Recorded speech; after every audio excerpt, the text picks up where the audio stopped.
대한민국이 세계를 놀라게 한 초대형 선박 이지스호를 개발했습니다.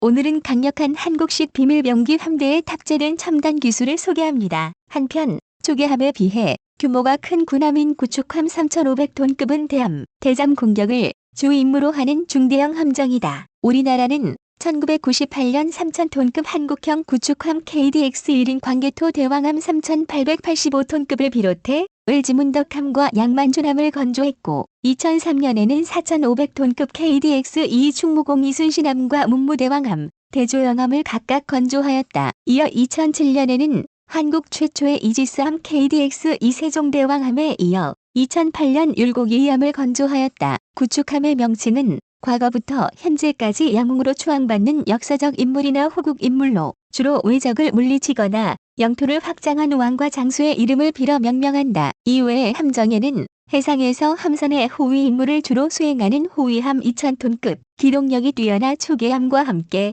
해상 경계 활동, 불법 어로 감시, 밀입국 감시 등의 임무를 수행하는 고속정 등이 있다. 그 숫자도 24셀인 절반으로 줄었습니다. 수직발 사기 전체 숫자는 128셀에서 88셀로 무려 40셀이나 감소했습니다. KDX-3 171급은 8발로 숫자가 축소됐습니다. 이번 신형 이지스함 발표 당시 우리 국민들은 의아해했습니다. 이전 버전인 세종대왕급의 압도적인 무장은 이미 세계가 인정할 만큼 강력했는데 군함 중 가장 대형인 함정으로서 강력한 포화력과 상당한 방어력이 갖추어져 있고 내구력도 풍부하며 속력도 고속이므로 군함의 건조 기술에 핵심으로 발달되어 왔다. 함대 간의 결전이 예상되었던 제2차 세계대전까지는 함대의 주력함으로서 해상 병력의 중추적인 역할을 해왔다. 그러나 태평양 전쟁 이후로는 항공모함을 중심으로 한 기동부대나 양육선단의 호위 및 육상 공격에 사용되면서 주력함으로서의 지위를 항공모함에 넘기면서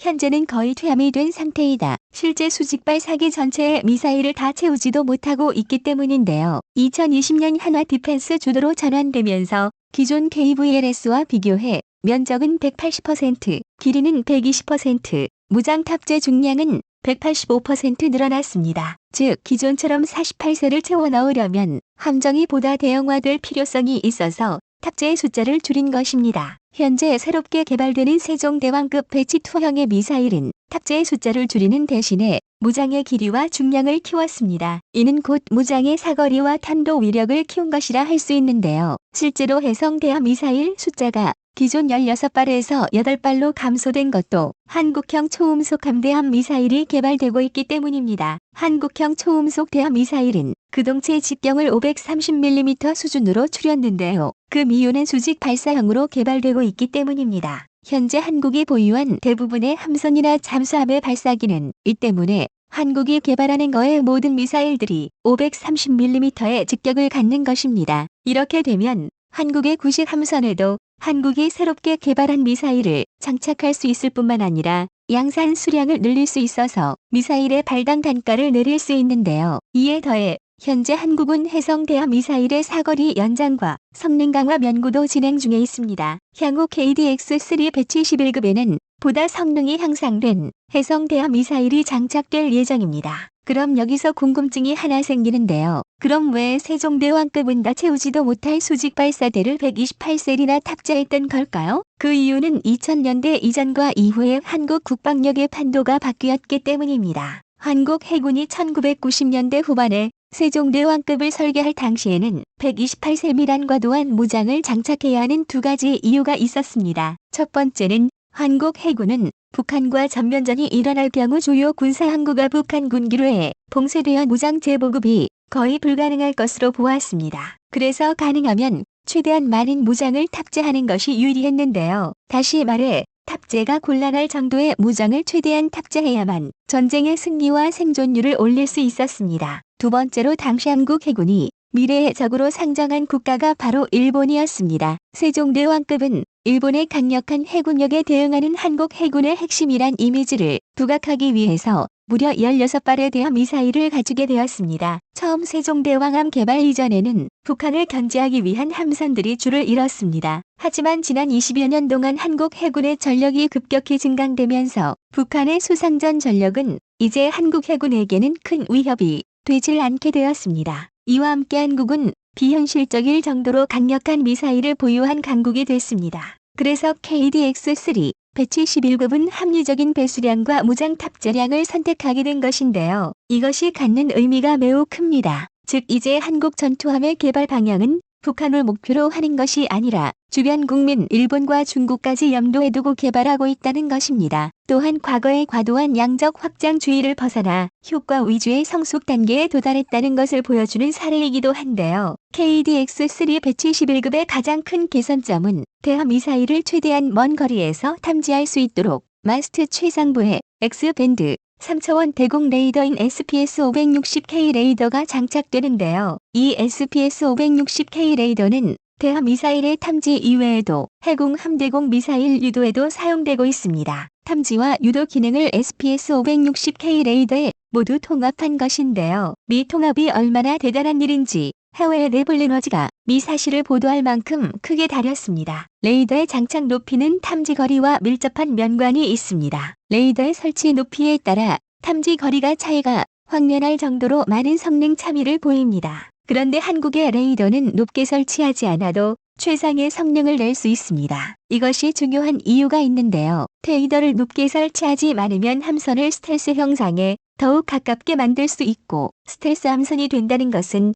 그만큼 전투력의 증강과 이어집니다. 또한 미 레이더가 얼마나 뛰어난 성능의 레이더인가를 보여주는 사례가 있는데요. 미국 해군의 알레이 버크급과 일본 마야급은 마스트 상부에 ANSP-Q9B 3차원 대공 레이더를 장착했습니다. 이 레이더는 바다에서 살짝 올라온 잠수함 전망경도 탐지가 가능한 새로운 대수상 탐지 모드를 운용하고 있는 것으로 알려지고 있습니다. 그래서 한국은 한국의 최대 장점을 살려 한국이 개발한 AESA 레이더의 기술을 응용해 접목시킨 것이 SPS-560K 레이더입니다. 그리고 미 레이더가 사용하는 X밴드 대역은 8에서 12GHz인데요. 이는 기존 스파이1DV가 사용하는 S밴드인 2에서 4GHz보다 해상도가 높습니다. 따라서 러시아의 클럽 S나 중국의 YJ-18A 대함미사일도 추적이 가능해졌습니다. 또한 한국 운적함이 발사한 대함미사일을 조기에 탐지할 수도 있게 됐는데요. 기존 세종대왕급의 레이더는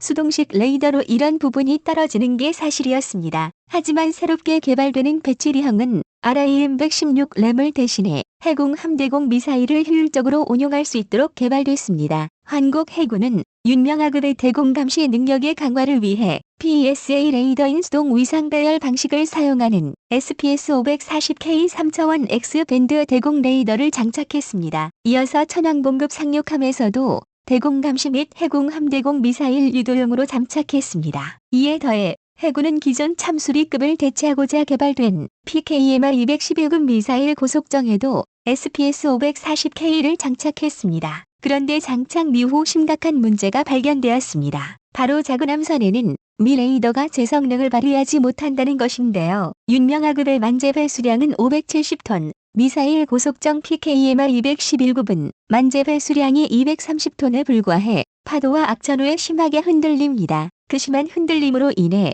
SPS-540K 레이더가 제대로 목표 추적을 유지하지 못하는 문제가 발견된 것이죠. 그래서 주변 환경에 대한 대응력이 다소 떨어지는 게 사실이었습니다. 이는 그동안 한국이 AESA 레이더 증폭 소자를 자체 개발하지 못해 구형 방식의 레이더를 장착해서 벌어진 일인데요. 하지만 AESA 레이더가 국산 레이더가 된 현재는 PKMR-211의 레이더도 개선 작업이 이루어지고 있습니다. 반면 SPS-560K 레이더는 반도체형 전력 증폭기 SSPA를 국산화에 적용하면서 흔들림 성능 보정과 탐지 거리를 25%나 늘렸습니다. 모든 방산무기의 무장 체계는 항상 레이더와 쌍을 이룬다는 점에서 한국 해군의 SPS-560K 레이더 장착은 해외 군사 매체에서도 비중 있게 다루었을 만큼 그래서 운용상 발견된 몇몇 문제점을 개선하면서 성능을 몇 단계 끌어올리게 된 것이 한국이 개발한 AESA 기술이 적용된 SPS-560K 레이더입니다. 이뿐만이 아닙니다.